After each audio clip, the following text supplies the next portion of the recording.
Perfect সাদা পোলাও। এই পোলাওটা রাঁধতে গেলে অনেকেই হিমশিম খেয়ে যায়। কারোর ভাত নরম হয়ে যায়, কারোর ঠিকমতো হয়ে ওঠে না। মানে পোলাও রান্নাটা সবার হাতেই পারফেক্টলি আসে না। তো এই কারণেই আজকে আমি আপনাদের সুবিধার্থে আরও একবার একটি পারফেক্ট সাদা পোলাও রেসিপি আপনাদের সাথে শেয়ার করব। আসসালামু আলাইকুম, welcome to my cooking page Rebecca's cooking and daily blog. প্রথমেই হচ্ছে আমাদের যেই চালের পরিমাণটা সেই পরিমাণ মতো পানি আর হচ্ছে দুধ সবটা একসঙ্গে মিশিয়ে পাতিলে বসিয়ে দিবেন।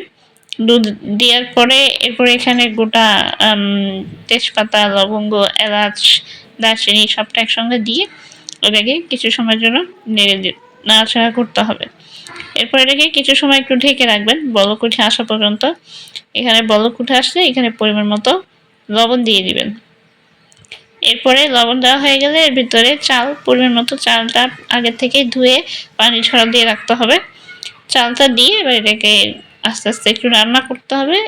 এরপরে এটাকে ঢেকে দিতে হবে। ঢেকে দিয়ে এটাকে রান্না করতে হবে যতক্ষণ চালটা ফুটে না আসে। এখানে দেখছি আমাদের প্রায় 80% পোলাওটা কিন্তু হয়ে আসছে। এটা আপনাদের সময় মতো আপনারা বুঝে নেবেন।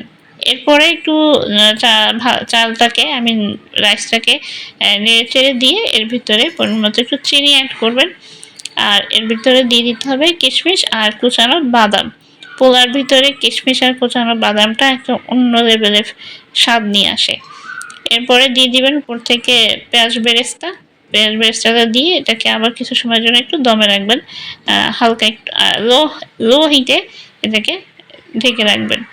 এরপর আবার কিছু সময় ঢাকনা তুলে নিয়ে এটাকে সুন্দর করে আবার মিশিয়ে দিবেন।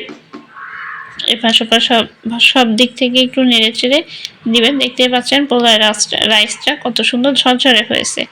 এর ভিতরে এখানে দিয়ে দিতে হবে ঘি আর হচ্ছে কেওড়া জল দিয়ে এটাকে আবার কিছু সময় একটু ঢেকে রাখবেন। 5 মিনিট পরে আপনি ঢাকনাটা তুলে এটাকে আবার একটু সুন্দর করে নেড়ে ছেড়ে দিবেন যেন ঘি আর কেওড়া জল যেটা আমরা দিয়েছিলাম ওইটা যেন সব জায়গায় মিশে যায়। এই পর্যায়ে কিন্তু আমাদের পোলাও রান্নাটা হয়ে গেছে। এরপরে এটাকে আপনি নামিয়ে ফেলুন। সুন্দর একটা সার্ভিং বলে এটাকে সার্ভ করে দিবেন। এই পোলাওটা মুরগির রোস্ট অথবা খাসির রেজালা, গরুর মাংসের রেজালা যে কোনো এই আইটেমের সাথে আপনি সার্ভ করতে পারবেন। আপনারা দেখেই বুঝতে পারছেন এখানে পোলাওটা কতটা ঝরঝরে হয়েছে।